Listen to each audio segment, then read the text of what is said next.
नाज़रीन असां ख़बर शेयर कंदा हलूं बडाणी खां। बडाणी में हद दख़लनि ख़िलाफ़ लाइब्रेरी मोहल्ला, मैखाना मोहल्ला ऐं सूमरा मोहल्ला जे रहवासियुनि जो एहतजाज। बडाणी शहर में हद दख़लियूं वधी वियूं।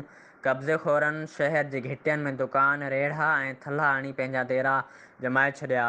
इंतिज़ामिया ख़ामोश। शहरियुनि मीडिया अॻे दाहींदे अलाह वारियो सूमरो, बशीर अहमद सूमरो, सुधीर आहत भुट्टो, साईं बख़्श भुट्टो ऐं ॿियनि दाहींदे चयो त कब्ज़ेखोरनि बडाणी शहर जे रोडनि ते दुकान ठाहे छॾिया आहिनि, जंहिंजे करे असांखे अचण वञण में तकलीफ़ थिए थी। जॾहिं असांजा माण्हू बीमार थियनि था त शहर जे घिटियनि में हद दख़लनि जे आज़ाद जे करे कलाकनि जा कलाक असां फासी पवंदा आहियूं, जंहिंजे करे केतिरा मरीज़ तड़पी तड़पी फ़ौत थी विया आहिनि। असीं वज़ीर आला सिंध, DC कश्मीर मुनव्वर अली मेठाणी ऐं स्पीकर इंक्रोचमेंट खे अपील कयूं था त महिरबानी करे कब्ज़ेखोरनि ख़िलाफ़ कार्रवाई करे कब्ज़ा ख़तमु करे असांजे बेचैनी ख़तमु कई वञे।